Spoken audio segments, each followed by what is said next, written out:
Nexus টেলিভিশনের নিয়মিত আয়োজন চলমান দেখার জন্য আপনাদেরকে আমন্ত্রণ জানাচ্ছি। আমি আব্দুল নূর তুষার।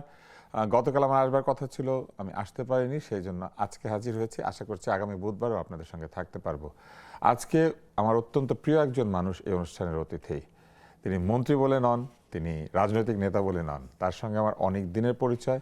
আমরা একসঙ্গে বহু সামাজিক কাজ করেছি এবং সেই সামাজিক কাজ যখন করতাম আমি তখনও কখনো চিন্তা করি নাই যে রাজনীতিতে এসে সে সফল হবে এবং একটা পর্যায়ে গিয়ে মন্ত্রী, প্রতিমন্ত্রী। এবং আজকে নিশ্চয়ই আপনারা দেখতে পাচ্ছেন তাকে অনুষ্ঠানে। আমাদের আজকের অনুষ্ঠানের বিষয় ঠিক করেছি আমরা শিক্ষা নিয়ে হিসাব নিকাশ। আজকে আমরা শিক্ষা নিয়ে কথা বলবো এবং নিশ্চয়ই ধরে ফেলেছেন আজকের অতিথি ববি হাজ্জাজ, প্রতিমন্ত্রী, প্রাথমিক এবং গণশিক্ষা মন্ত্রণালয়। আমাদেরকে যদি ইউটিউবে দেখতে চান দেখতে পারেন @Nexus television live, @Nexus television live এই ঠিকানায়। আর ফেসবুকে দেখতে চাইলে নেক্সাস টিভি ডিজিটাল বিডি এই ঠিকানায়। লেখাপড়া নিয়ে অনেক কথা হচ্ছে, আমি লোভটা সামলাতে পারিনি আমাদের পুরনো দিনের কথা বলার, এবং আমি আসলে খুব আনন্দিত যে আজকে আমি আমার ভাইদের সাক্ষাৎকার নিতে পারি। ভাই বোনদের এরকম জায়গায় দেখলে ভালো লাগে, মনে হয় যে আমরা যদি নীতি নির্ধারণ অংশ সরাসরি নিতে নাও পারি, আমরা ভাই বোনদের মাধ্যমে নীতিকে প্রভাবিত করতে পারি। আজকে আমরা কথা বলতে চাই শিক্ষা নিয়ে। প্রথমেই যে বিষয়টি নিয়ে সবাই অনেক কথা বলছে সেটি হচ্ছে যে খবর এসেছে লটারি বাদ হয়ে গিয়েছে এবং ভর্তি পরীক্ষা আবার শুরু হবে, যেটাকে ভর্তি যুদ্ধ বলা হতো। এবং বড় বড় স্কুলগুলিতে লক্ষ লক্ষ ফর্ম বিক্রি হবে। ছোট ছোট স্কুল বলতে আমরা যেগুলিকে বুঝতাম সেইগুলিতে সেইভাবে ভিড় হবে না। ছেলে মেয়েরা ভর্তি হতে না পারলে বাবা মার অস্থিরতায় বাসায় শোকের পরিবেশ নেমে আসবে, এরকম একটা অবস্থা। এবং আবারও ভর্তি কোচিং, অমুক স্যার তমুক স্যার গ্যারান্টি সহকারে কোচিং দিয়ে ভর্তি করা হয়, এরকম একটা অবস্থা চলে আসতে পারে। কেন এই সিদ্ধান্তটা এত তাড়াতাড়ি নেওয়া হলো যে প্রথম শ্রেণী থেকে পরে সব শ্রেণীতে বিদ্যমান লটারি ব্যবস্থা বাদ দিয়ে আগামী শিক্ষাবর্ষ অর্থাৎ 2027 থেকে আবারও ভর্তি পরীক্ষা শুরু হবে? এত তাড়াতাড়ি কেন এই সিদ্ধান্তটা নিতে হলো? মানে যেহেতু 2027-এই, তাহলে হাতে আরো 8, 9, 10 মাস সময় আছে, এখনই কেন? জি, এখানে কয়েকটা জিনিস আছে।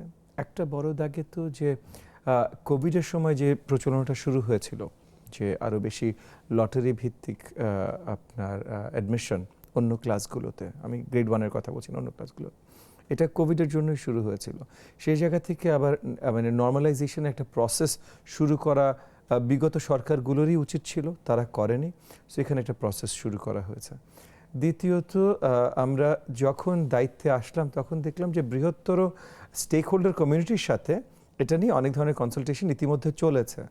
মানে আমরা এক মাসে কোনো কনসালটেশন করিনি তা না, বাট বৃহত্তর স্টেক হোল্ডার কমিউনিটির সাথে কনসালটেশন চলেছে। তার ভিত্তিতে কিছু সাজেশনস বা কিছু পলিসি সাজেশনস শক্তভাবেই মন্ত্রণালয় তৈরি হয়েছিল।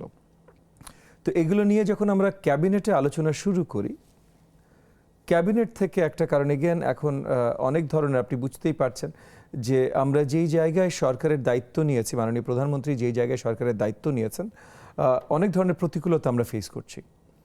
সো সেই জায়গা থেকে একটা জিনিসের প্রভাব আরেকটা জিনিসের উপরেও পড়ে। সো আমাদের একটা প্রবণতা আছে নর্মালাইজেশনের দিকে চলে যাওয়া। আমরা নতুন যেটাই করব, consultation, stakeholder consultation and piloting, অনেক কিছু, মানে এভিডেন্স বেসড পলিসি মেকিং আমরা বিশ্বাস করি। কিন্তু সেই এভিডেন্স বেসড পলিসি মেকিংয়ে যাবার আগেও প্রথমে একটা স্টেবল স্টেট তো তৈরি করতে হবে। সো আমাদের নর্মালাইজেশনে যেতে হবে। সেই জায়গা থেকে ক্যাবিনেট থেকে আলটিমেটলি এই ডিসিশনটা আসে। মানে এটা শুধু যে শিক্ষামন্ত্রী বা সর্ট অফ আপনার প্রাথমিক শিক্ষা প্রতিমন্ত্রী তারা ডিসিশন নিয়েছেন তা না, এটা বৃহত্তর ক্যাবিনেট পর্যায় থেকে এই ডিসিশনটা আসে। এবং এই ডিসিশনটা আসে এই কারণে যে ওভারঅল আমাদের যে পলিসিটা, যে আমরা এভিডেন্স বেসড পলিসিগুলোই বানাবো, কিন্তু তার আগে একটা নর্মাল স্টেটে নিয়ে আসা। এবং নর্মাল স্টেটটাই ছিল আগে নট লটারি বাট পরীক্ষা ভিত্তিক, মেধা ভিত্তিক। সেই জন্য এটা করা হয়েছে। কিন্তু যারা শিক্ষা বিশেষজ্ঞ অনেকেই বলছেন যে ক্লাস 1-এ বা ক্লাস 2-তে একেবারে ছোট বয়স যখন, তখন মেধার বিকাশও সেইভাবে ঘটে না, আর বাবা মা অনেক চাপ সৃষ্টি করেন এই জায়গাটাতে। ওই যে ক্যাচমেন্ট এরিয়া আলোচনাটা, মানে ভর্তির ওই প্রক্রিয়ার মধ্যে গিয়ে অনেক সময় নিজেকে কম মেধাবী ভাবতে শুরু করে, না পারলে ট্রমার শিকার হয়। এই জায়গায় ওই ক্যাচমেন্ট এরিয়ার উপরে আরো ফোকাসটা বেশি যাবে। মানে ক্যাচমেন্ট এরিয়ার যে ফোকাস ছিল 40%, সেটা বাড়ি আরও ফোকাসটা বেশি যাবে সেইভাবে জিনিসটা। এবং এগেন এটা ফাইনাল পলিসি না, এটা হলো ওই যে নর্মাল স্টেটটাতে নিয়ে আসা, যেখান থেকে আমরা আগামীর পলিসিগুলোর জায়গাগুলো, কারণ আগামীর পলিসিগুলো আমরা তৈরি করব আপনার লার্নিং অবজেক্টিভস বেসড গোল ওরিয়েন্টেশন। সো এর আগে যে আমাদের যে গোলগুলো ছিল, আচ্ছা জাস্ট এতজনের পড়াও বা এতগুলো স্কুল বানাও, এত জায়গায় স্কুল বানাও, এতগুলো স্কুলে যেন ওয়াশ বেসিন থাকে, এগুলো গুরুত্বপূর্ণ। ওই স্কুল বানানোগুলো অত্যন্ত গুরুত্বপূর্ণ, ওই স্কুলে ওয়াশ বেসিনও অত্যন্ত গুরুত্বপূর্ণ। সো এমন না যে আমি ওটাকে ছোট করে বলছি, বাট প্রত্যেকটা জিনিসের একটা ওরিয়েন্টেশন থাকা দরকার যে শিক্ষার্থীরা শিখছে কতখানি, কতজন শিক্ষার্থী শিখছে, কত ভালোভাবে শিখছে। সো কতজনে একটা ফোকাস ছিল, কত ভালোভাবে এটাতে কোনো ফোকাস ছিল না। সো আগামী দিনগুলোতে এই ফোকাসে যেহেতু আমাদের কাজগুলো হবে, সো সেই গোলগুলো আবার ভিন্নভাবে সেট হবে। এখন আমরা জাস্ট নর্মালাইজেশনের জায়গায় এসেছি। একটা বিষয় রয়েছে যে কিছু কিছু স্কুল এই ভর্তি পরীক্ষার মধ্যে দিয়ে এক ধরনের ভিআইপি স্টেটাস তারা পায়। ওইখানে অনেকেই ভর্তি করাতে চান তাদের ছেলে মেয়েদেরকে। একদিকে যেমন তারা প্রচুর ভর্তির ফর্ম বিক্রি করে, অন্যদিকে দেখা যায় পত্রিকাগুলি, গণমাধ্যমগুলি তাদেরকে ফুলিয়ে ফাঁপিয়ে, মানে অমুক স্কুলের সামনে এত অভিভাবকের ভিড়, ভর্তি হতে না পেরে কাঁদছে, জি, এই ধরনের প্রবণতা আছে, এইসব প্রবণতা আছে। এখন সেটা তো হয়তো আবার শুরু হবে, কিন্তু যেটা নিয়ে কথা হচ্ছে, রাশেদা কে চৌধুরী একজন প্রাক্তন উপদেষ্টা তত্ত্বাবধায়ক সরকার, এবং তিনি শিক্ষা বিষয়ক বেসরকারি প্রতিষ্ঠান তিনি চালান। তো তিনি বলেছেন যে মাঠের বাস্তবতাটা যাচাই করা খুবই দরকার ছিল। তিনি গণসাক্ষরতা অভিযানের নির্বাহী পরিচালক। তিনি বলেছেন যে সরকার একমত লটারিটা প্রত্যাহার করবেন, কিন্তু তিনি অনুরোধ করছিলেন গ্রাউন্ড লেভেল রিয়ালিটি দেখতে। তিনি বলছিলেন যে নামি দামি স্কুলগুলির জন্যই লটারি করা হয়েছিল, গ্রামে লটারি ছিল না। তাহলে নামি দামি স্কুলের জন্য কেন লটারি করা হয়েছিল, এই বিষয়টি তিনি একটা বলেছেন।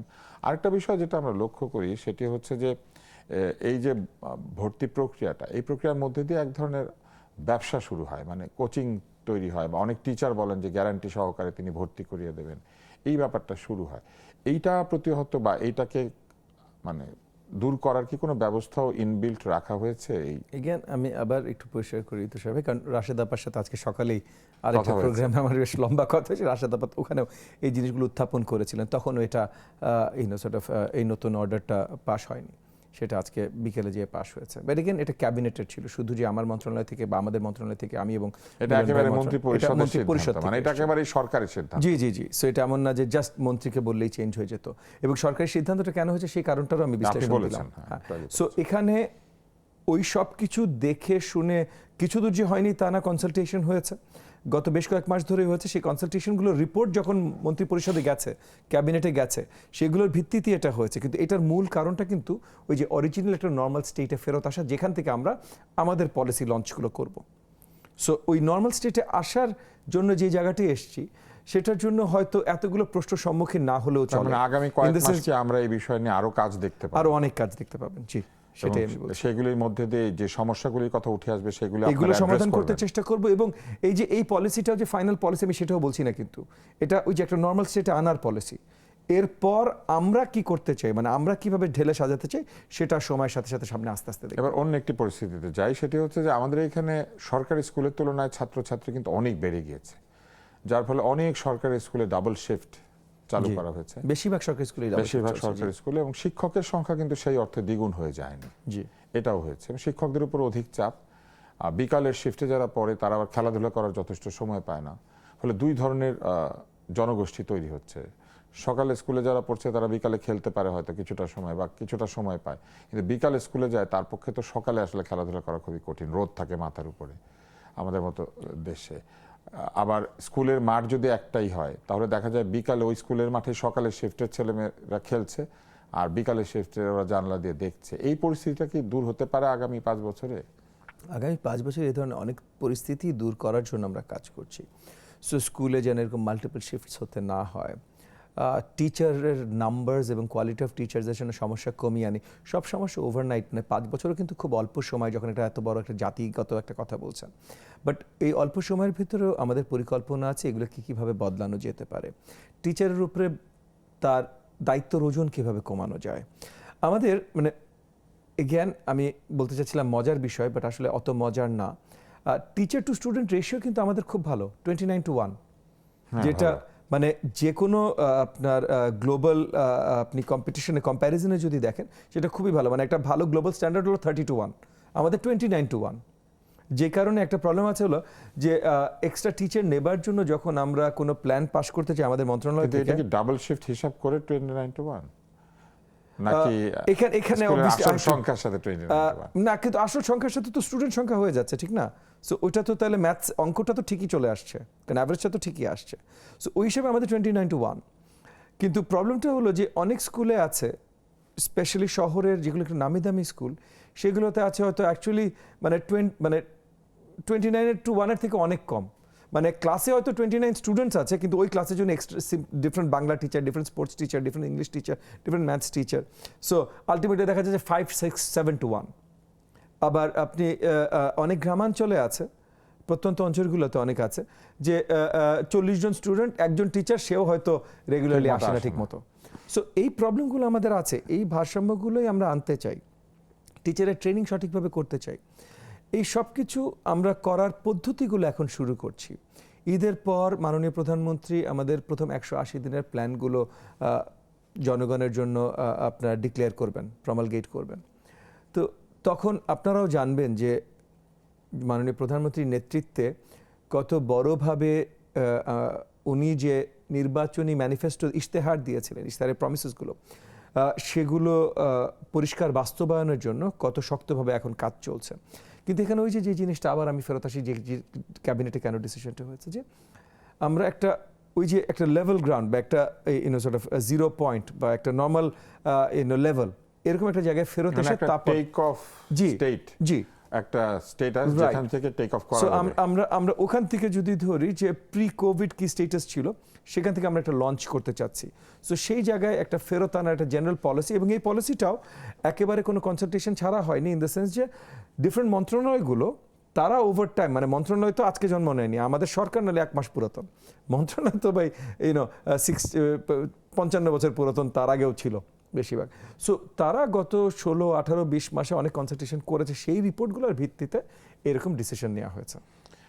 আরেকটি প্রশ্নে যাই, সেটি হচ্ছে যে বিগত অন্তর্বর্তী সরকার অনেক কমিশন বানিয়েছিল, কিন্তু বারবার বলার পরেও তারা শিক্ষা কমিশন করে নাই বা শিক্ষা বিষয়ক কোনো সংস্কারের বিষয়ে চিন্তাই করে নাই। জি।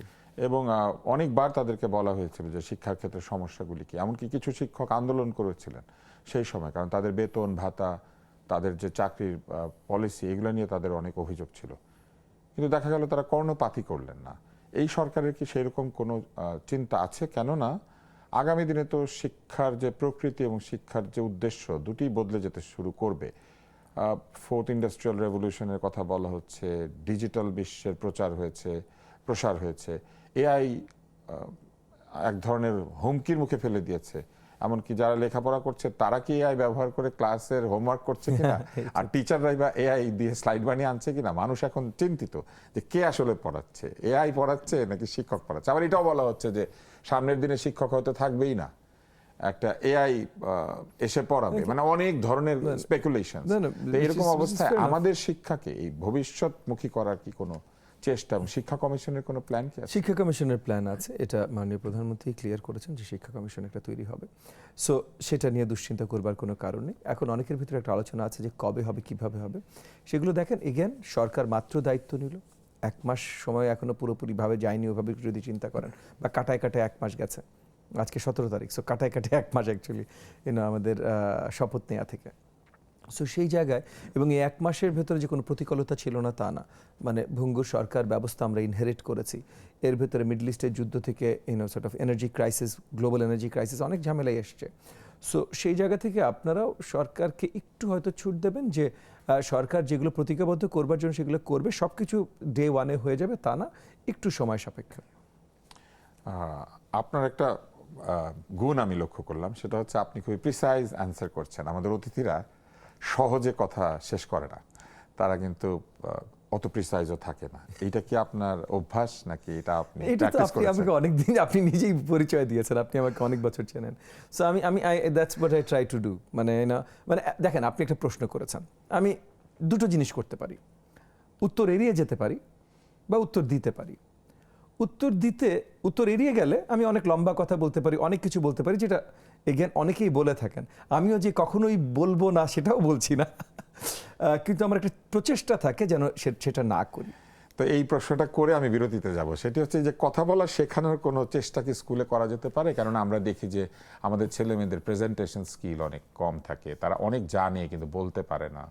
এবং এই যে to the point, precise, concise, using the right words, using the right rhetorics or using the right kind of sentences, অর্থাৎ সঠিক বাক্য, সঠিক বাগধারা, সঠিক শব্দ, সময়ের মধ্যে কথা শেষ করা, এই জিনিসগুলো শেখানোর কি কোনো ব্যবস্থা করা যেতে পারে? আমি বলছি না যে আমি সেটা শেখাবো, কিন্তু এটা যদি করা হয়, এটা আমি আপনাকে আপনি তাহলে জেনে খুশি হবেন, আপনি জেনে অত্যন্ত খুশি হবেন। ফার্স্ট অ্যান্ড ফরমোস্ট তো আমরা ওভারঅল নতুন পেডাগজিক্যাল ফিলসফি নিয়ে আসছি, মাননীয় প্রধানমন্ত্রীর অ্যাপ্রুভালের জন্য অপেক্ষায় আছে, সেটা হলো ওভারঅল শিক্ষার জন্য। এবং এইখানেই পেডাগজিক্যাল ফিলসফি আবার স্পেশাল, মানে ওই ওভারঅলটার আলোকে প্রাইমারির জন্য আমরা আলাদা একটা পেডাগজিক্যাল ফিলসফি নিয়ে আসছি। এবং প্রাইমারিটার পেডাগজিক্যাল ফিলসফি মানে টিচিং ফিলসফির 4টা ভিত্তি। একটা হলো language skills, so comfort with language, ভাষা, বাংলা ভাষা, ইংরেজি ভাষা, third language, but comfort with language. দ্বিতীয় হলো নিউমেরিক্যাল স্কিলস, সো গণিতের সাথে কমফর্ট, অঙ্কর সাথে কমফর্ট, অঙ্ক ভয় পেয়ে এটা ভাষা, গণিত। 3 নম্বর হলো কমিউনিকেশন, সো মানে এই যে আপনি যেটা বললেন যোগাযোগ স্থাপনা, এটা। 4 নম্বর হলো civic and culture, but civic আর কি। সো যে আমি যে একজন আমাদের সুনাগরিকের যে আচরণ, হ্যাঁ আচরণ, আমার পাশে যে আছে তার প্রতি এমপ্যাথি, এই পুরো জিনিস। সো এই 4টা জিনিসের ভিত্তিতে আমাদের প্রাইমারি স্কুলে পেডাগজিক্যাল ফিলসফি এখন আমরা তৈরি করেছি। সো আপনার ওই যে কমিউনিকেশনে যেটা বললেন, আমরা আশাবাদী যে এখন যেহেতু, এবং গোলসগুলো কিন্তু এখন যেহেতু পেডাগজিক্যাল ফিলসফি পিলার এই 4টা, প্রত্যেকটা গোল, মানে আমি যে 5টা স্কুল বিল্ডিং বানাবো, এই 4টা গোল কতখানি মেজার করাও সম্ভব, রাইট। সো এই 4টা গোলের ভিত্তিতে যেহেতু আমরা যাচ্ছি, আমি অত্যন্ত আশাবাদী যে ইন 5 years টাইম আমাদের প্রাইমারি থেকে যারা বের হবে, না মানে 5 বছর পর যারা প্রাইমারি শেষ করে বের হবে, তারা মেজরিটি এই যে আপনি যে কমিউনিকেশন স্কিলের কথা বললেন, এটা কিছু দূর আয়ত্তে এনেই তারা বের হবে। চমৎকার। এবং আমরা এই মুহূর্তে আমাদের কমিউনিকেশনে বিরতি দিয়ে একটা বিজ্ঞাপন বিরতিতে যাচ্ছি, ফিরে আসবো চলমানে। আমাদের সঙ্গে আছেন ববি হাজ্জাজ, আমরা কথা বলছি শিক্ষা নিয়ে। আশা করছি বিরতির পরও আমাদের সঙ্গে থাকবেন।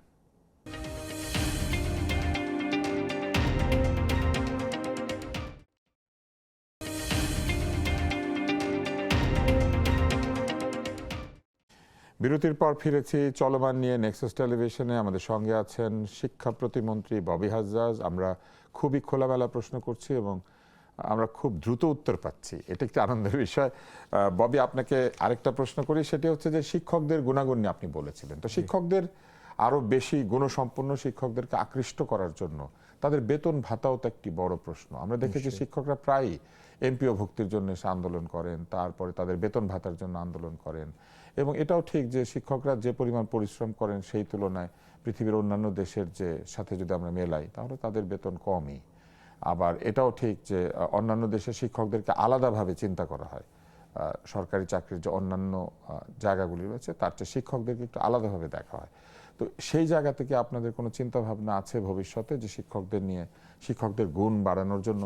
আপনি একটা কথা বলেছেন, টিচার্স ট্রেনিং আরো জোরদার করবেন, কিন্তু মেধাবী শিক্ষকও তো আসে না। শুধু যে ভর্তি পরীক্ষার মাধ্যমে মেধাবী ছাত্রছাত্রী নিলাম, মেধাবী ছেলেমেয়েরা বিদেশে চলে যায়, টিচার হতে চায় না, এমন ইনস্টিটিউটে পড়াশোনা করে, ইঞ্জিনিয়ার, ডাক্তার হয়ে যায়, এরা তো আর সরাসরি শিক্ষক হবে না প্রাইমারি স্কুল কিংবা হাই স্কুলে।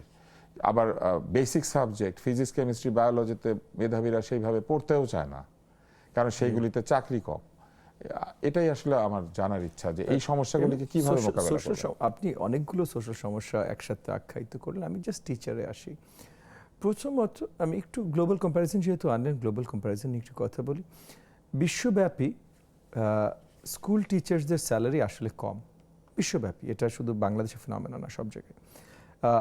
কিন্তু অবভিয়াসলি যেখানকার ইকোনমি যত রোবাস্ট, সেখানে কমটারও মাত্রা আছে। যেমন মনে করেন আমাদের দেশে যেটা হয়, আপনিও খুব ভালোভাবে পরিচিত, অনেক শিক্ষিত ছেলে পেলে ওয়েস্টার্ন দেশে চলে যায় 7-11-এ চাকরি করে, কারণ বেতনের মাত্রা অনেক বেশি। হ্যাঁ, মানে ওখানে লো স্যালারিটা, অনেক শিক্ষিত ছেলে মেয়ে কোচিং সেন্টারে পড়ায়, পয়সা বেশি তাই, কিন্তু শিক্ষক হতে চায় না। না, শিক্ষক হতে চায় না। সো এখানে এই ফ্যাক্টরগুলো আছে। তবে আমরা এখন আমাদেরটাতে আসি। আমরা যেটা করতে চাই, শিক্ষকদের পুরো আলাদা পে স্কেলে নিয়ে যেতে চাই। আমরা আর ওই সরকারি চাকরিজীবীর পে স্কেলে শিক্ষকদের রাখতে চাই না। কারণ এটা যেমন সত্যি যে শিক্ষকরা অত্যন্ত গুরুত্বপূর্ণ, তাদের কাজটা অত্যন্ত গুরুত্বপূর্ণ, অপরদিকে এটাও সত্যি যে অন্য সরকারি চাকরিজীবীরা যতখানি অ্যাকাউন্টেবল বা যত আওয়ার্স তাদের ডেইলি কাজ করতে হয়, বেশিরভাগ সময় শিক্ষকদের করতে হয় না। বেশিরভাগ সময় বলছি, সব সময় বলছি না, বাট বেশিরভাগ সময় বা বেশিরভাগ ক্ষেত্রে শিক্ষকদের সেগুলো করতে হয় না। সো আমার মনে হয় তাদের সেম পে স্কেলেই তাদের আসলে ধরা উচিত না। সো এটা নিয়ে আমরা কাজ করছি, আগামী দিনগুলোতে ভিন্ন পে স্কেলে নিয়ে আসবো। আর একটা জিনিস আছে, গত দুই আড়াই দশক ধরে আপনার বা 2-3 দশক ধরে MPO monthly pay order system শুরু হয়েছে।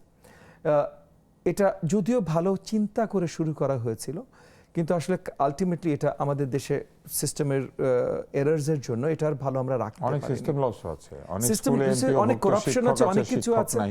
একই সাথে যেমন টিচার্স রেজিস্ট্রেশন মেথোডোলজি তৈরি করা হয়েছিল, যে টিচাররা সর্ট অফ রেজিস্ট্রেশন নেবে, কিন্তু সেই রেজিস্ট্রেশন প্রক্রিয়াটা ছিল শুধুমাত্র একটা স্যাংশন যে সে ট্রেন্ড, সো তাকে এখন চাকরি, প্রাইভেট এন্টারপ্রাইজ চাকরি দিতে পারে।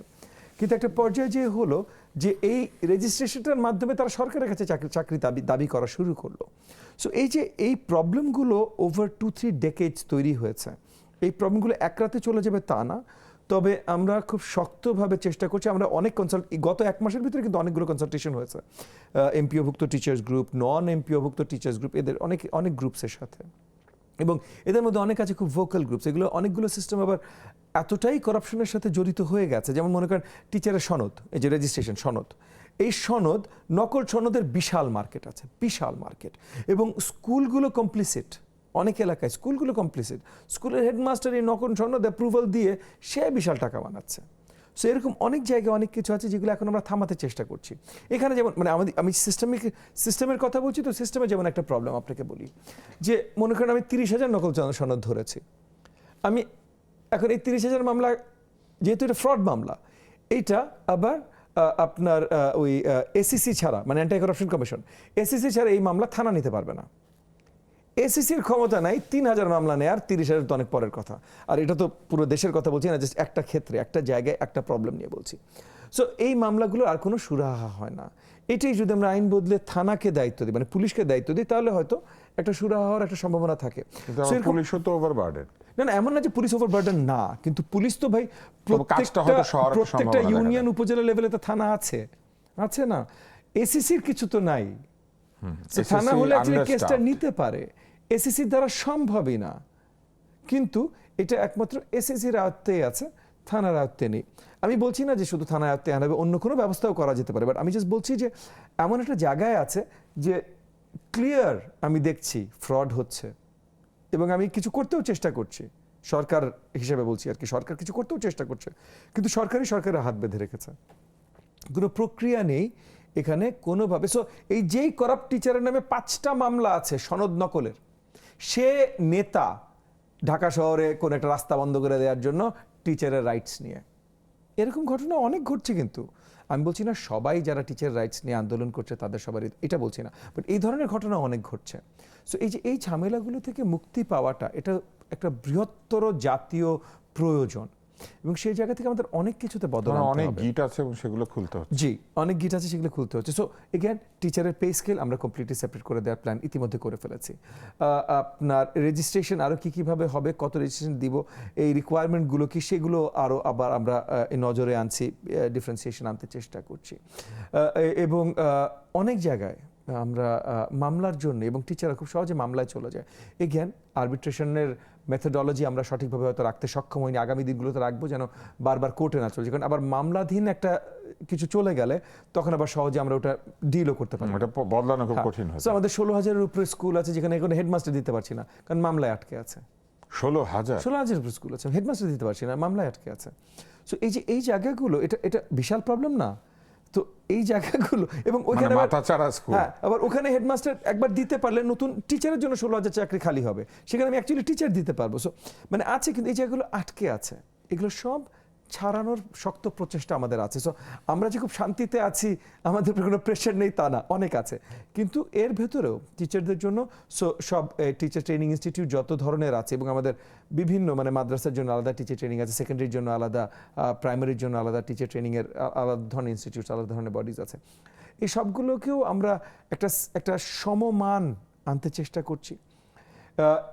এগুলোতে যেন আরো বেটার প্রডিউস করতে পারে টিচার। সো যেমন মনে করেন ময়মনসিংহে আমাদের বড় একটা টিচার ট্রেনিং ইনস্টিটিউট আছে, এইটা শুধু একটা ময়মনসিংহে না, আমরা প্রত্যেকটা ডিভিশনে নিতে চাই। এরপরে যে এগুলোর হয়তো সাব ট্রেনিং বা এরকম অফিসেস আমরা প্রত্যেকটা জেলা উপজেলা লেভেলে নিতে চাই। সো এগুলো বৃহত্তর 5 বছর প্ল্যানের ভেতরে আছে, কিন্তু ওভারনাইট এই জিনিসগুলো আমরা করতে পারবো না। সো ওভারনাইট আমরা ওই যে আপনি একটা সুন্দর একটা বাক্য ব্যবহার করলেন বা একটা সর্ট অফ টার্ম ব্যবহার করলেন যে গিট ছুটানো। হ্যাঁ, এখন অনেক দূর ফিউচার প্ল্যানগুলো আবার কারেন্ট গিট ছুটানোর কাজেও আমরা নিয়োজিত আছি। এবার অন্য একটি বিষয়ে যাই, আমাদের শিক্ষার খরচ কিন্তু দিন দিন বাড়ছে এবং বাংলাদেশে নানান ধরনের শিক্ষা ব্যবস্থাও রয়েছে, যেমন ইংরেজি স্কুলগুলি, ইংরেজি মাধ্যমে, সেখানে তারা যেহেতু বিদেশি সিলেবাস তাদেরকে ফলো করতে হয় এবং তাদের একাধিক মেথড অফ স্কুলিং আছে, কেমব্রিজ আছে, অক্সফোর্ড আছে, তারপরে আমেরিকান স্কুলস আছে, পিয়ারসন্স আছে, এগুলো আছে, আরো আইবি আছে, হ্যাঁ হ্যাঁ, অনেক ধরনের আছে। মানে ওভারঅল আমাদের অ্যাকচুয়ালি 21টা স্ট্রিম কনকারেন্টলি আমাদের দেশে চলে। স্ট্রিম কনকারেন্টলি চলে। আবার আমাদের দেশে মাদ্রাসা শিক্ষা ব্যবস্থা আছে, সেইখানে আলাদা আলাদা, মাদ্রাসার ভিতরে আপনার আলেয়া আছে, দেওবান্দ আছে, হাফিজিয়া আছে, হ্যাঁ হ্যাঁ, এই বললাম 21টা আবার বাংলা স্কুলে ইংলিশ ভার্সন আছে। তো এতগুলি অবস্থায় দেখা যাচ্ছে যে আমাদের ছেলে মেয়েরা আসলে কোনো ইউনিফর্ম শিক্ষা ব্যবস্থার মধ্যে নাই। এতে করে কি আমাদের ছেলে মেয়েদের মধ্যে একটা চিন্তার পার্থক্য তৈরি হচ্ছে না? আলাদা আলাদা ইতিহাসের বই পড়ছে, কেননা এক এক সিস্টেমে ইতিহাসের বইতে এক এক ধরনের বিষয় রয়েছে। বায়োলজি বই আমি নিজে পড়িয়েছি দু একটা জায়গায়, বায়োলজি বইতে দেখা যাচ্ছে যে আমাদের বাংলা মিডিয়ামের যে বায়োলজি আর ইংলিশ মিডিয়ামের যে বায়োলজি, দুইটার কিছুটা মিল থাকলেও আবার অনেক জায়গাতে অনেক অমিলও রয়েছে। এখন বায়োলজিতে কিন্তু পরিবেশ পড়ানো হয়, বায়োলজিতে রিসাইক্লিং পড়ানো হয়, অনেক কিছু আছে যেগুলি আসে, সেইগুলি আবার আমাদের শিক্ষা মাধ্যমে আসে নাই। আবার মাদ্রাসা ভিত্তিক শিক্ষা ব্যবস্থায় ভাষারও একটা বিষয় রয়েছে। আমাদের বাংলা স্কুলে বাংলা এবং ইংরেজি, ইংরেজি স্কুলে ইংরেজি এবং সামান্য বাংলা, আবার মাদ্রাসায় কিন্তু বাংলা, ইংরেজি এবং অন্য ভাষা রয়েছে, আরবি, উর্দু। মাদ্রাসা স্কুলিং সিস্টেমে আপনার আরবি, ল্যাঙ্গুয়েজ অফ ট্রেনিং হলো আরবি, কিন্তু আবার উর্দু ফার্সিও শিখছে তারা। এবং নানান ধরনের বাংলা স্কুলে language of training is Bangla, ইংরেজি মাধ্যম ল্যাঙ্গুয়েজ অফ ট্রেনিং ইংলিশ, তেমন মাদ্রাসা মাধ্যমে মোস্টলি। তো এইখানেও তো একটা জটিল অবস্থা, মাকড়সা জালের মতো বিস্তৃত ব্যবস্থা, 21টার উপরে স্ট্রিম, এবং তারপরে হচ্ছে আবার সেইখানে ভিন্ন ভিন্ন বই, ভিন্ন ভিন্ন বিষয়। সরকার একটা অংশের বই ছাপছে, টাইমলি পৌঁছে দিচ্ছে, কিন্তু অন্য জায়গাতে আবার বই ইম্পোর্ট করতে হচ্ছে, নীলক্ষেতে প্রিন্ট করতে হচ্ছে, মানে একটা জটিল অবস্থা। আমরা একটা জটিল অবস্থা থেকে নিরসন করবো বিরতির পরে। আমরা একটা বিরতি নিচ্ছি, কিন্তু প্রশ্নটা অনেক জটিল, কিন্তু দেখা যাক এই জটিল প্রশ্নের উত্তর আমাদের আজকের অতিথি কিভাবে দেন। দেখতে থাকুন চলমান। বিরতির আগে একটা জটিল এবং বড় প্রশ্ন করেছিলাম, বিরতির পরে সেটার উত্তর নেব। আপনারা দেখছেন চলমান, নেক্সাস টেলিভিশনে, আছেন ববি হাজ্জাজ। আপনাকে আসলে এই শিক্ষা ব্যবস্থা, ইতিহাসের বই, এই যে আমাদের কিছু কিছু জায়গাতে লোকাল বই পড়াতে হয়, কিন্তু সেই লোকাল বই আমাদের এখানে প্রিন্ট হয় না, সেটা আমাদেরকে হয় ইন্ডিয়া না হলে অন্য কোনো দেশ থেকে আনতে হয়, এবং তারা তো তাদের দেশের জন্য বইটা তৈরি করেছে, এটা তো আমাদের জন্য তৈরি করা নয়। ফলে সেখানে দেখা যায় অনেক তথ্যের গরমিল থাকে, চিন্তা ভাবনার ভিন্নতা থাকে, ছবির ভিন্নতা থাকে। তো এই জায়গাগুলিকে কি আমরা সলভ করতে পারবো কিনা? কেননা মানুষের আগ্রহ এখন প্রচুর পরিমাণে ইংরেজি মাধ্যমে, এবং আমাদের আবার এটাও সত্যি কথাই যে আমাদের বাংলা মিডিয়াম স্কুলের ইংরেজি অনেক দুর্বল। তো আমরা কি করে একটা ভালো ইংরেজি শিখতে পারে ছেলেমেয়েরা স্কুলে গিয়ে, এটাও ঠিক করতে পারি, অর্থাৎ ভাষা শিক্ষার জায়গাটা জোর দিতে পারি। আরেকটা হচ্ছে ইংলিশ মিডিয়াম স্কুলে যে বইগুলি আসলে লোকালি প্রডিউস করতে হয়, এইগুলিকে আমাদের মতো করে কিভাবে প্রডিউস করতে পারি। এখন ফার্স্ট অ্যান্ড ফরমোস্ট মানে আমাদের ল্যাপসেস অনেক আছে, বিগত দিনগুলোতে অনেক ল্যাপসেস হয়েছে। আবার এই যে কারিকুলামের দায়িত্ব যে অর্গানাইজেশনের ওভারঅল, মানে প্রাইমারি বলেন, সেকেন্ডারি বলেন, সবই এনসিটিভির দায়িত্ব। সো এনসিটিভি কারিকুলাম সেট করে এবং এনসিটিভি বইগুলো হিসেবে প্রিন্ট করে। কিন্তু আবার অনেক বই আছে যেটা এনসিটিভির আয়ত্তের বাইরে, যে আপনি ইংলিশ মিডিয়াম বা আপনি মাদ্রাসা, স্পেশালি সর্ট অফ দেওবান্দি মাদ্রাসার কথা, মানে কওমি মাদ্রাসার কথা যদি বলেন, এগুলো আবার এনসিটিভির বাইরে চলে যায়। তাদের তো আবার আলাদা বোর্ড আছে, মাদ্রাসা শিক্ষা বোর্ড আছে। মাদ্রাসা শিক্ষা বোর্ডের অধীনে আলেয়া পড়ে, ওকে, সো সেটা ভিন্ন। আমি কওমি মাদ্রাসার কথা বলছি। সো বেফাক আছে, কওমি মাদ্রাসা একটা বোর্ড আছে, বেফাক, কিন্তু বেফাক আবার ডিরেক্টলি মিনিস্ট্রির সাথে কানেক্টেড না। সেগুলো অনেক ফ্যাক্টর আছে, অনেক কিছু। যেমন আইনগতভাবে বেফাকও আমাদের অধীনে, মানে এই যে শিক্ষা মন্ত্রণালয়ের অধীনে, আমি তো প্রাথমিকে আছি, বাট আবার আইনগতভাবে ইবতেদায়ী প্রাথমিকের অধীনে হবার কথা, মাদ্রাসা বোর্ডের অধীনে না, প্রাথমিকের অধীনে হবার কথা। আইনগতভাবে কিন্তু আপনার ইংলিশ মিডিয়াম স্কুল আমাদের অধীনে, মানে প্রাইমারি পার্টটা আমাদের অধীনে, কিন্তু ইন প্র্যাকটিস এই জিনিসগুলো হচ্ছে না। তো ইন প্র্যাকটিস এগুলো করতে এটা হবে। আমাদের জন্য জটিলতা হয়ে যায় এত কিছু একসাথে করা। হ্যাঁ, না এটা আমাদের জন্য করতে হবে। দেখেন বিশ্বের যে কোনো দেশেই মাল্টিপল স্ট্রিমস অফ এডুকেশন থাকে। সো মাল্টিপল স্ট্রিম থাকাটা খারাপ কিছু না, কারণ ওগুলো তো উন্নত দেশ। সো তাহলে ওখানে আছে তার মানে এটা খারাপ কিছু না। পয়েন্ট হলো স্ট্যান্ডার্ডটা গুরুত্বপূর্ণ। আমরা যেই জায়গায় ফেইল করি বা কনসিস্টেন্টলি ফেইল করেছি হলো যে আমরা সেম স্ট্যান্ডার্ড রাখতে পারিনি। আপনার অক্সফোর্ড, পিয়ারসন, কেমব্রিজ, আইবি এদের একটা গ্লোবাল স্ট্যান্ডার্ড আছে, ভালো মন্দ যাই হোক, ইটস গ্লোবাল স্ট্যান্ডার্ড। এখন আমরা বাংলা মিডিয়াম বলি, আলেয়া বলি, কোয়ামি বলি বা অন্য যেটাই বলি, আমরা সেম স্ট্যান্ডার্ড ধরে রাখতে পারিনি, ভিন্ন স্ট্যান্ডার্ড। কোয়ামিতে ভিন্ন স্ট্যান্ডার্ড, বাংলা মিডিয়ামে ভিন্ন স্ট্যান্ডার্ড, বাংলা মিডিয়ামে ভিন্ন স্ট্যান্ডার্ড, পিয়ারসনে ভিন্ন স্ট্যান্ডার্ড। তো এখন আমরা চাই একটা ইউনিফর্ম স্ট্যান্ডার্ডাইজেশন। সেই জন্য কারিকুলাম এক আমব্রেলার অধীনে আনতে হবে। এই আমব্রেলাটা আবার যদি আমরা ফরেন মিডিয়ামগুলো চাই তাইলে একটা গ্লোবাল স্ট্যান্ডার্ডেরই হতে হবে, নাহলে আবার ফরেন মিডিয়াম পারবে না। সো ফরেন মিডিয়াম আবার যেমন আমেরিকান সিস্টেমটা ফুল ওদের কারিকুলামে চলে, কিন্তু ব্রিটিশ যে সিস্টেমগুলো চলমান, মেইনলি আপনার কেমব্রিজ, আপনার পিয়ারসন এবং অক্সফোর্ড, এগুলো কিন্তু শুরুই হয় হায়ার মানে সেকেন্ডারি থেকে, এসএসসি এইচএসসি লেভেল। সো এইভাবে আপনি যদি চিন্তা করেন ক্লাস 9, 10, 11, 12 এইভাবে করে, আমরা যদিও 6 থেকে সেকেন্ডারি ধরি, বাট আপনি চিন্তা করেন 9, 10, 11, 12 এইভাবে ধরে। সো এর আগের বইগুলো বা পড়াশোনাগুলো কিন্তু আসলে এখানকার স্কুলগুলো মোটামুটি নিজে নিজে বানানো, মোটামুটি 70 দশক থেকে যখন থেকে এখানে এই সিস্টেমটা শুরু হয়েছে নিজেরা বানিয়েছে। এবং 60-এর দশকের আইন 1964 বা 1965-এর যে আইনের অধীনে আর কি আপনার প্রাইভেট স্কুলগুলো আমাদের মন্ত্রণালয়ের অধীনে, সেই আইনে পরিষ্কার দেওয়া আছে যে নিবন্ধন নিতে হবে এবং আমাদের ফুল কন্ট্রোল থাকবে এগুলোর উপরে, কিন্তু এটার প্র্যাকটিস আর কখনো করা হয়নি। সো তারা তাদের মতো 70-এর দশকে দেশের কি অবস্থা এটা আপনারাও জানেন, এবং শিক্ষিত লোকরা এই ইংলিশ মিডিয়াম স্কুলগুলো চালাচ্ছিল। একটা সিলেবাস, বুক লিস্ট, সো তখন তাদের মতো করে নিয়েছে, এবং তারা যে খারাপ করেছে তা না, ভালোই করেছে, কিন্তু তারা তাদের মতো করে নিয়েছে। ওখানে আর কেউ আপনার কন্ট্রোল করতে বা মনিটর করতে যায়নি। কিন্তু এখন সময় এসেছে যে আমরা ওই যে কারিকুলাম আমব্রেলাটা তৈরি করি, কারণ এটা না করতে পারলে যেটা হয় যে আমরা কোনো স্ট্যান্ডার্ড মিট করতে পারি না। আমার প্রাইমারি লেভেল শেষ করলো, মানে 5 ইয়ার্স অফ এডুকেশন শেষ করার পর একটা আপনার ইবতেদায়ী মাদ্রাসা থেকে যে ছেলে বা মেয়েটা বেরিয়েছে আর কমি মাদ্রাসা থেকে যে ছেলে বা মেয়েটা বেরিয়েছে তাদের স্ট্যান্ডার্ডের কোনো মিল নাই। সো সেকেন্ডারিতে এখন এই কমিট ছেলেটা বা মেয়েটা যদি সেকেন্ডারি কোনো একটা বাংলা মিডিয়ামে যেতে চায়, সে হয়তো যেতে পারছে না বা বাধার সম্মুখীন হচ্ছে, বা বাংলা মিডিয়ামে চালু হলে তো আরো পারবে। বাংলা মিডিয়ামের ছেলে বা মেয়েটা যদি ইংলিশ মিডিয়ামে যেতে চায় সে পারছে না। সো আমরা আমাদের শিক্ষার্থীদের পসিবিলিটিস বা তাদের অপরচুনিটিস বন্ধ করে দিচ্ছি, এইটা আমরা হতে দিতে পারি না। এটা অলমোস্ট আনকনস্টিটিউশনাল যদি আমি বলি। সো সেই জায়গা থেকে আমাদের এক আমব্রেলায় আনতে হবে, এবং এক আমব্রেলায় আনতে হলে যাদের স্ট্যান্ডার্ড ভালো তাদেরকে নিচে নামানো যাবে না, সবগুলোর স্ট্যান্ডার্ড আরো উপরে নিতে হবে। সো একটা মিনিমাম 50 to 70%, এবং এগুলো এখন আমরা অনেক পাইলটিং করব, অনেক স্টাডিজ করব, অনেক স্টেক হোল্ডার এনগেজমেন্ট করব, তারপরে আমরা নির্ণয় করব। বাট চোখ বন্ধ করে এতটুকু আপনি বলতে পারেন মিনিমাম 50 to 70% সেম সিলেবাস হতে হবে, তাছাড়া আপনি সেম স্ট্যান্ডার্ড করতে পারবেন না। একটা লেভেল পর্যন্ত কাছাকাছি বই পড়বে সবাই। হ্যাঁ, same syllabus 50 to 70% same syllabus হতে হবে। সো আপনি কোয়ামি মাদ্রাসায় যে ছেলেটা বা মেয়েটা অ্যারাবিকে তার সর্ট অফ ইসে চলছে আর কি, কমিউনিকেশন বা মোড অফ লার্নিং চলছে আরবিতে, সেও ওই অঙ্কটাই শিখতে হবে, সেও বাংলাটা বা ইংরেজিটা অতখানি ওইটা শিখতে হবে। বাকি তার 30% বা 50% আর কি আছে সেটা ভিন্ন, সে থিওলজিক্যাল স্টাডি করছে, অন্য কোথাও সায়েন্স স্টাডি করছে, অন্য কোথাও অন্য কিছু স্টাডি করছে, সেটা ঠিক আছে। বাট ওই যে মিনিমাম যে স্ট্যান্ডার্ডটা মেট হয় এটা মিট করতেই হবে। সো সেটার আঙ্গিকে আমরা কাজ শুরু করেছি। এগুলো এগেন এখন প্রাথমিক পর্যায়ে আছে, প্ল্যানিং স্টেজে আছে। হ্যাঁ, তাহলে সেখান থেকে অনেক সুপারিশ আসবে। হ্যাঁ, আসবে। প্লাস আমরাও তো মানে এগেন আমরা এভিডেন্স বেসড পলিসি তৈরি করতে চাই। সো যে কোনো কিছু করার আগে 10টা ডিফারেন্ট পাইলটিং হবে, ভিন্ন ভিন্ন জায়গায় হবে। সো শহরগুলোতে যেটা সম্ভব গ্রামগুলোতে সেমভাবে সম্ভব না।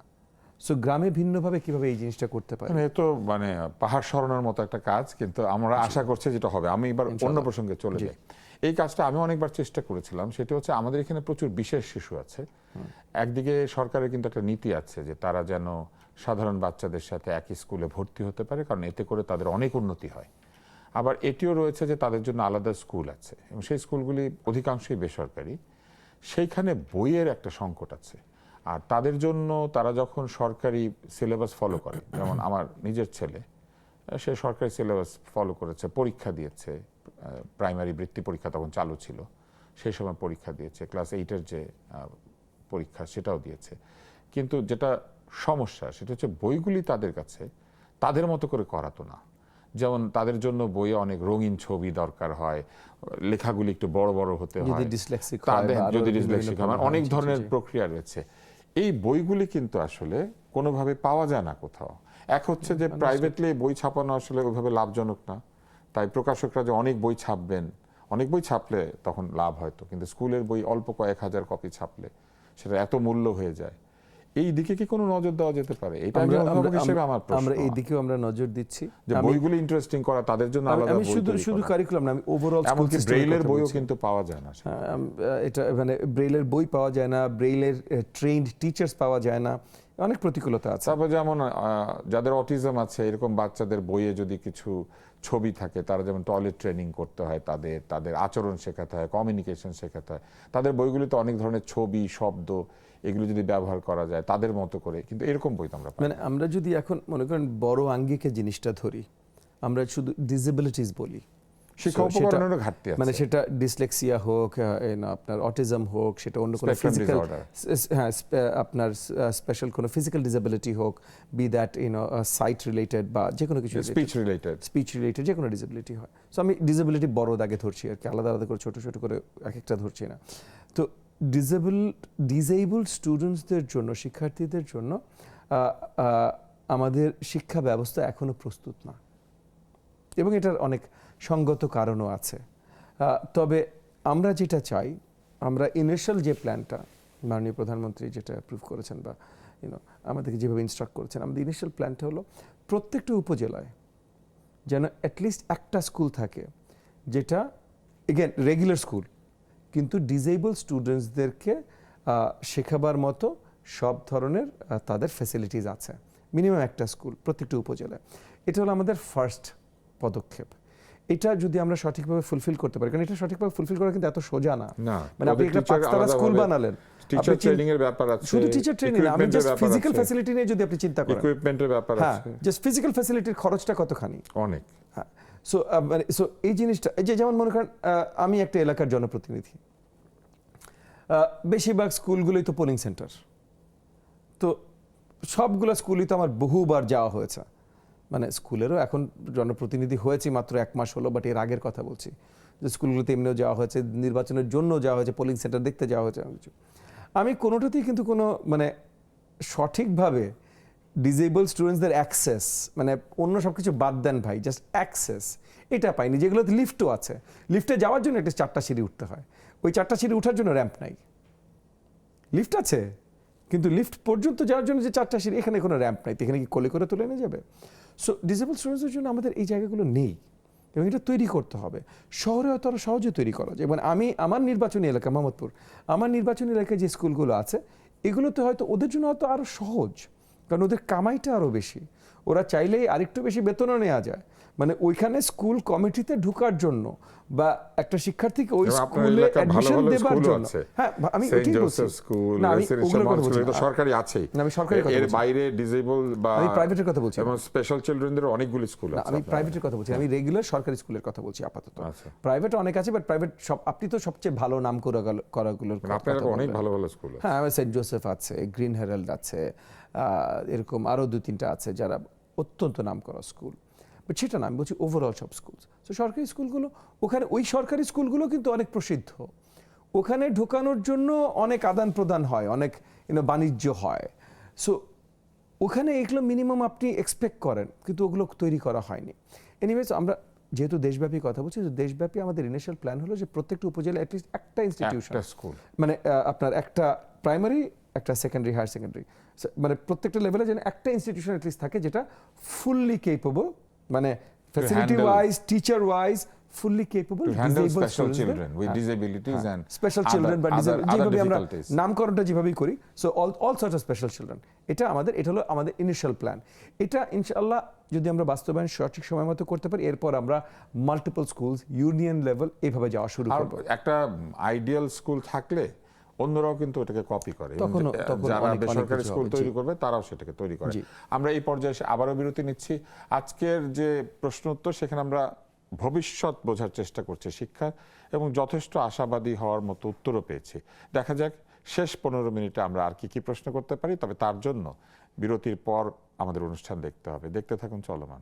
ফিরে এলাম চলমানে। চলমান চলছে এবং আমাদের আড্ডা অনেক এমন একটা জায়গায় এসে পৌঁছেছে, এখন আসলে আমাদের শেষ করতে হবে। শেষ প্রান্তে এসে কিছু প্রশ্ন বাকি রয়ে গেছে। ববি, বাজেট একটা খুবই গুরুত্বপূর্ণ বিষয়। একদিকে যেমন শিক্ষার ব্যয় সারা পৃথিবীতে বাড়ছে, শিক্ষা কিন্তু এখন আর আগের মতো সস্তা না, এবং সারা পৃথিবীতে শিক্ষা ব্যয় মেটানোর জন্য ছেলে মেয়েদেরকে ঋণ নিতে হয়। আমরা দেখেছি যুক্তরাষ্ট্রের মতো জায়গায় শিক্ষা ঋণ এমনভাবে ছড়িয়েছে, এবং শিক্ষা ঋণ শোধ করতে গিয়ে ছেলে মেয়েদেরকে অনেক পরিশ্রম করতে হয় চাকরি জীবনে গিয়ে। আমাদের এখানে এখনো সেই পরিস্থিতি তৈরি হয় না। আমাদের বাবা মা ছেলে মেয়েদের শিক্ষার দায়িত্ব নেন, শিক্ষার খরচ এখনো আয়ত্তের মধ্যে আছে অধিকাংশ মানুষের, কিন্তু এটা তো ধীরে ধীরে আসলে আওতার বাইরে চলে যাবে। একটা যেমন ঠিক, আরেকটা হচ্ছে সরকারি শিক্ষা ব্যবস্থা আসলে একেবারেই পয়সা লাগে না, কিন্তু সেখানে সরকারকে অনেক খরচ করতে হয়। উচ্চ শিক্ষার ব্যয় নিয়ে এক ধরনের প্রতিবাদ শুরু হয়ে যায় যে ওইখানে কোনো সরকার টাকা নিতে পারবে না। আবার একই বিশ্ববিদ্যালয়ের মধ্যে ইনস্টিটিউটগুলি কিন্তু বেশি পয়সা নেয়, যেমন আইবিএ বেশি টাকা নেয়, এরকম ইনস্টিটিউট আছে। তো এই যে একটা বাজেট সমস্যা এবং বাজেট অ্যালোকেশনের সমস্যা, ডিস্ট্রিবিউশনের সমস্যা, আবার শিক্ষার মাত্র 1.5% জিডিপির, মানে সবকিছু মিলে একটা আবার সেই গিট। তো এইটা কিভাবে সমাধান হবে? এখানে আসলে অনেকগুলো বিষয় আছে। যেমন মনে করেন আমাদের যে কোনো উন্নত দেশগুলোতে আমরা 4, 5, 6% অফ জিডিপি দেখি তাদের শিক্ষা বাজেট। আমাদের দেশে শিক্ষা তো ইনভেস্টমেন্ট, বিশাল ইনভেস্টমেন্ট। আমাদের দেশে 2% হয় না। ইউজুয়ালি 23-24-এ বোধহয় 1.4 ছিল, যেটা অত্যন্ত দুঃখজনক। এবং আমাদের রিজনালিও, মানে শ্রীলঙ্কা, নেপাল, যেই দেশই বলে না কেন, সবাই আমাদের থেকে উপরে। কেউ বেশি উপরে, কেউ 3-4, কেউ 4-5, কিন্তু সবাই আমাদের উপরে। সো ওখানে একটা চেঞ্জের দরকার আছে। এই চেঞ্জটা সহজ হবে তা না। মাননীয় প্রধানমন্ত্রী নির্বাচনী ইশতেহারে জানিয়েছেন যে 5% আমরা নিয়ে যেতে চাই, বা আমরা নিয়ে যাব, ইনশাআল্লাহ আমরা নিয়ে যাব। বাট সেটা নিতে হলেও প্রমাণ করতে করতে আমাদেরকে নিতে হবে, কারণ অন্য সব স্টেক হোল্ডাররা ছেড়ে দেবে না তো। কারণ এই টাকাটা আসলে তো অন্য কোথাও থেকে অন্য আসতে একটা হবে। মন্ত্রণালয়ের বাজেট হয় হ্যাঁ, কমবে, অন্য জায়গা থেকে অথবা আসতে হবে। তারা এসে বলবে আমাদের টাগে। সো ওই জায়গাগুলো তো আছে, ওই জায়গাগুলোতে আমাদের শক্ত নজর দিতে হবে। আবার একই সাথে মনে রাখতে হবে যে আমাদের শিক্ষা খাতের অনেক প্রজেক্টে কিন্তু আমরা প্রকল্পতে পুরো টাকা ব্যয় করতে পারি না। 30,000 কোটি টাকার প্রজেক্ট, মানে efficiency-র অভাব আছে? আপনি কি এফিসিয়েন্সির অভাব আছে। 3,000 কোটি টাকার প্রজেক্ট হয়তো 500 কোটি টাকা ফেরত চলে গেছে, বা 1,000 কোটি টাকা ফেরত চলে গেছে, আমরা ব্যবহার কাজটা করতে পারা যায় নাই, টাকাটা ফেরত চলে হ্যাঁ, গেছে। সেই ধরনের অনেক প্রতিকূলতা থাকে এখানে। অবভিয়াসলি বেশিরভাগ প্রজেক্ট, বড় প্রজেক্টগুলো যেহেতু আপনার ওই স্থাপনা ভিত্তি রিলেটেড হয়, সেখানে হয়তো জমি অ্যাকোয়ার করা বা এরকম অনেক প্রবলেম থাকে। সো ওই টাকাটা আমরা ব্যবহার করতে পারি না। সো আমাদের প্ল্যানিংয়েও তার মানে একটু গলদ থাকে। আমি জমি অ্যাকোয়ার করতে পারি নাই, তাহলে এই প্ল্যানটা আমি করলাম কি চিন্তা করে? মানে এগুলো বেসিক প্রশ্ন না। সো এই এই এই জায়গাগুলোতে আমাদের অনেক বদল আনতে হবে, আমরা বদল আনার কাজ করছি। এবং আমাদের কনসেনসাসও বিল্ড করতে হবে, মানে নেশন ওয়াইড লোকজন শুনে বলে হ্যাঁ হ্যাঁ বাড়াইতে হবে, কিন্তু যখন আমরা খরচ করতে যাব তখন এই টাকা নিবা না, ওই টাকা নিবা না, এটা চলে আসে। আমি এইটা আগে চাই, আমি ওইটা আগে চাই, এই জিনিসগুলো চলে আসে। যেমন মনে করেন শিক্ষায় একটা স্টাডি দেখছিলাম in very recent Times, I think হতে পারে আজকেই, হয়তো কোনো একটা প্রোগ্রামে একটা স্টাডি দেখছিলাম যে আপনার বেশিরভাগ মিডল ক্লাস হাউসহোল্ডস 50% ঊর্ধ্বে তাদের অ্যানুয়াল বাজেট স্পেন্ড করে বাড়ির সন্তানদের শিক্ষার উপরে। 50% প্লাস। যতই উপরের দিকে যায় ছেলেকে, কিন্তু এগুলো যায় কিসে? এগুলো যায় এক্সট্রা অ্যামেনিটিসে। ওই যে কোচিং, টিউশন, দামি ব্যাগ কিনে দেয়া, যাতায়াত করা। তো যাতায়াত যেমন আপনি যদি ক্যাচমেন্ট এরিয়া স্কুলের ভিতরে দেন, যাতায়াতে কিন্তু এমনিই চলে যাচ্ছে, যাতায়াত আর লাগছে না, মানে যাতায়াতের খরচ কিন্তু বাতিল হয়ে যাচ্ছে, ট্রাফিকও কমে যাচ্ছে। এলাকার ছেলেমেয়েরা যখন এলাকা স্কুলে পড়বে তখন মানে ক্যাচমেন্ট এরিয়ার ভিতরে যখন আপনি দিবেন, এলাকা কমে যাচ্ছে। আপনি যখনই আরেকটু টেকনোলজিক্যালি একটু মডার্নাইজ করবেন, বা ওই যে স্কুলে তাকে আরো বেশি জিনিসপত্র দেবেন, মানে স্কুলে যদি তার পাঠ্যক্রমের সাথে আরো এক্সট্রা অ্যাক্টিভিটিস তার থাকে, তাহলে দিনের বেশিটা সময় সে স্কুলে থাকবে। দিনের বেশিটা সময় যদি সে স্কুলে থাকে, তাহলে তার আর ওই পাঠ্যপুস্তক নিয়ে ক্যারি করে ওই যে এক্সট্রা জিনিসপত্র যেগুলো আমাদের সন্তানরা খরচ করে, এই সুন্দর সুন্দর স্কুল ব্যাগ, সুন্দর সুন্দর এই বক্স ওই বক্স, এগুলোরও প্রয়োজন পড়ছে না। মানে ওভারঅল হাউস হোল্ডের খরচ কিন্তু কমে যাচ্ছে।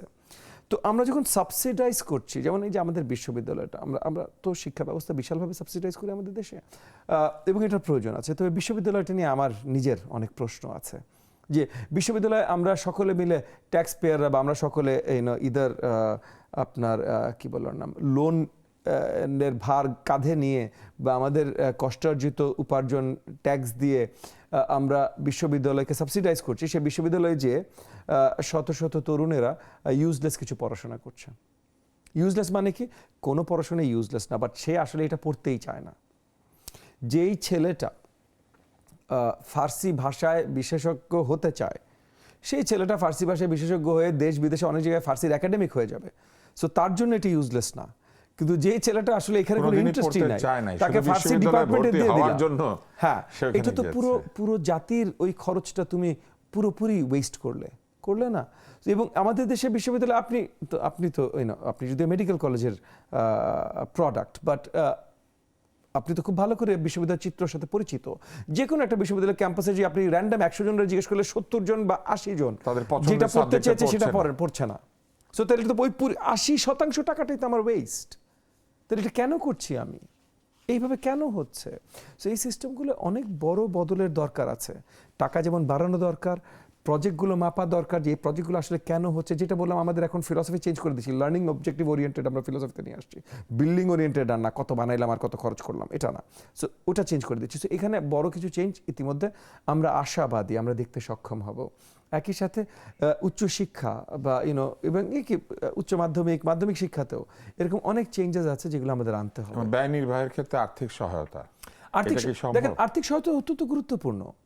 আমরা দেখেছি যে আপনার ওই যে বৃত্তি দিয়ে আমরা উৎসাহিত করতে পারি স্টুডেন্টসদের, কিন্তু ওভার দ্য ইয়ার সেই বৃত্তির অ্যামাউন্টটা সেম রয়ে গেছে, কিন্তু ভ্যালু অফ মানি অনেক কমে গেছে। 100 টাকা দিয়ে 95 সালে যা কেনা যেত, আজকে 30 বছর পর বা 96 সালে যা কেনা যেত, 30 বছর পর 2026 সালে এটা কেনা যায় না। তাহলে এইগুলোকেও রিথিঙ্ক করতে হবে। হ্যাঁ, সো ওগুলো আমাদের বাড়াতে হবে। এবং ওগুলো বাড়াতে হলে, সো যেখানে আমি 125 টাকা বৃত্তি দিচ্ছিলাম, ওখানে আমার হয়তো 625 টাকা বৃত্তি দিতে হবে বা আরেকটু বেশি। এবং পাশাপাশি শিক্ষা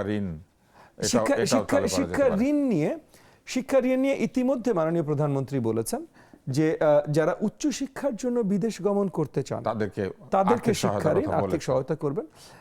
আমাদের চিন্তায় আছে, এখন অবভিয়াসলি আমরা ফুল প্ল্যানিং এ যাইনি, বাট আমাদের চিন্তায় আছে যে দেশেও উচ্চশিক্ষার জন্য আমরা ঋণের ব্যবস্থা করতে পারি কম সুদে। শুধু কম সুদে না, আরো কিছু বিষয় আছে। কারণ আমাদের দেশে আপনার অনেক ধরনের বিশ্ববিদ্যালয়ের নামে ইনস্টিটিউশন আছে যেগুলো আসলে মেধার বিকাশের জন্য খোলা হয়নি, কারোর পকেট ব্যবসা করার জন্য খোলা হয়েছে। সেগুলিকে মানের নিয়ন্ত্রণে নিয়ে হ্যাঁ, মানে আপনি কিনতে চান, যেমন মনে করেন, আমি জাস্ট বেসিক একটা উদাহরণটা বাজে উদাহরণ হবে, তবু বলছি যে আপনি একটা পচা গাড়ি কিনতে চান, কিনতে পারেন, কিন্তু ওটার জন্য কোনো ব্যাংক লোন দিবে না। আপনি নতুন গাড়ি কিনলেই শুধু লোন পাবেন। তো সেইভাবে বলছি যে ওইগুলোকে আমি যে বন্ধ করে দিচ্ছি তা না, প্রিন্সিপালের মধ্যে দিয়ে, পলিসির মধ্যে দিয়ে ঋণ দেওয়ার চেষ্টা করবে। একটা একদম ব্যক্তিগত প্রশ্ন করে আজকের অনুষ্ঠান শেষ করে দেব। আপনি আপনার নিজের পছন্দের সাবজেক্ট পড়তে পেরেছিলেন?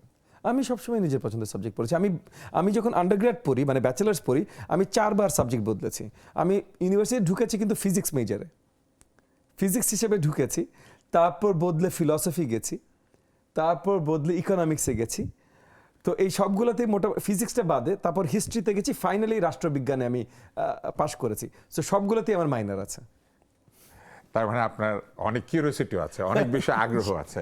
আমরা এখানে এসে অনুষ্ঠান শেষ করবো, আর হাতে সময় নাই, তবে আশা করছি ভবিষ্যতে আবার কথা হবে, দেখা হবে।